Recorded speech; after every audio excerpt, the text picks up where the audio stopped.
Now, with regard to the rights of Mr. Duterte, we have before us the registrar's or the registry's report that says that Mr. Duterte has been informed of his rights, including Articles 66 and 67 of the Rome Statute, and that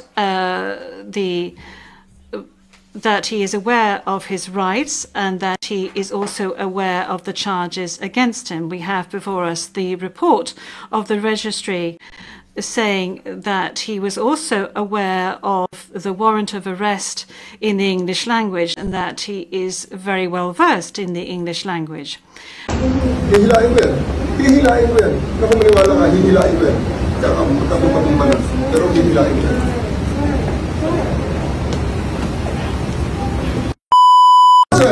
When did you allow them? Sir, you have your counsel. Huwag na tayo mag-debate rito. This is not the place for debate. Right now, sir, I can give the order to remove you from here. Ma-isolate si President Duterte, maiwan siya mag-isa dyan. I am saying that my lawyer, his daughter, is coming. Kasi, Mr. President, you will be left there alone in the table. Believe me, kasi mo na tao rito. Please, let us spare everyone. To the Carson. To the Carson. That's the best way. Kami. gusto mo.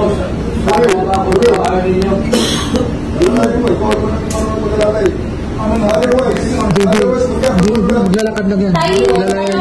May mag-alala nun, may mag-alala yun. Nakakarang lang yan, sulit. Lalo na siya magagalit. They can visit you in your detention facility, sir. Believe me. They can. And all these people can see you. This is just a humane, fair request. Kanina pa yan, sir. No. Guys! Hindi po kanina. Believe me, sir. Hindi nyo magugustuhan ang kasunod na order. Humane niya eh. Sige, implement nyo. Sige. Pabisa Madali na kayo rin. sir. Ito ang lugar natin, ang lugar niya. Lahat! Humane niya eh. Okay, go, Mark! Lahat!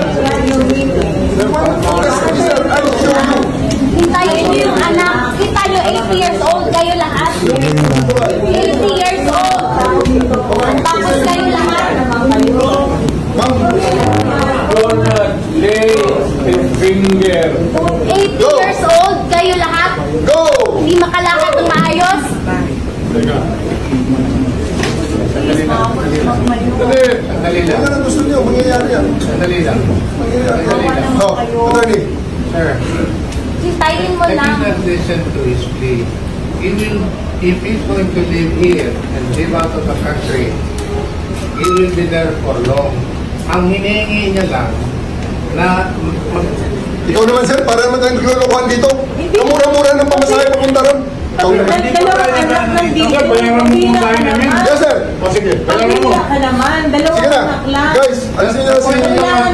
Yes, Vijaldea. Attorney Vijaldea. Sir, please, huwag niyo na kaming pilitin, sir, na hilahin ka. Sir, pamilya ka naman, sir.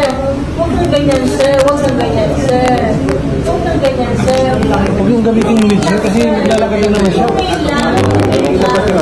Lalo na siya maano ba, mababali katawan yung gano'n. Hindi na makakating ang daig yan. Meron isang sundalo magkano sa kanya, mag-alalay ha? Kasama nila sa daig. Hindi makalakad ng maayos. Kayo lahat. Talagaan nila yung presidente natin dati kung ngayon. hindi po ang abogado ang humihiling. Si President ang humihiling. Kaya nga, pagbigyan nyo naman kayo. Kanina ba eh. Hindi naman lahat ng... Ilan ang hinuli ngayong araw na ito, sir? Sa iba-ibang mga krimen. Ilan ang binigyan ng ganitong... Kasi nandito kayo rin naman. Ilan ang binigyan ng ganitong mga pabor sa residential homes kayo namin. Sir, hindi ko humihingi ng pabor. Just invoke Article 59. Bakit hindi yan magawa-gawa? Attorney, you will be removed from... That's precisely the point that I'm saying. Ano ka naman? Please lang. Bawal hawakan. Attorney, you will be removed Bawal from... hawakan. Bawal hawakan. Attorney, you will be removed from here. Bawal hawakan. Counsel, isang has to be observed and respected. Huwag kayong humawak. Wala na kayong pakialam sa karapatan. Ako, ano yun?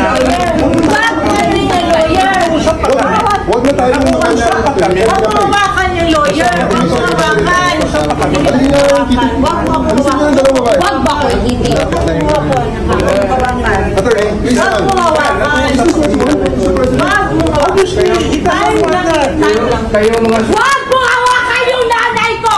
Pangina mo! Kayong mga sundalo, tanungin ko kayo, anong kasalanan ko? Matanong nga. Alisin nyo. Kayo, nandito ko kayo. Tanungin sila. Sinasabi ko eh. Sabi pakita nyo sa mga galing nyo.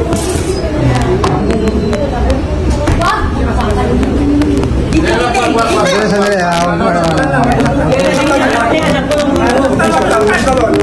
Akin na po, akin na yan. Akin na yung anak ko! Akin na yung anak ko! Akin na, halika dito na. Halika dito na. Akin na yung anak ko. Ito yung gusto nyo? Gawin na! Luwag na konti. Ano yan, babae yan ha? Separate na siya. Separate na. Separated na, separated na. Separated na, huwag nyo na rin ha? Okay.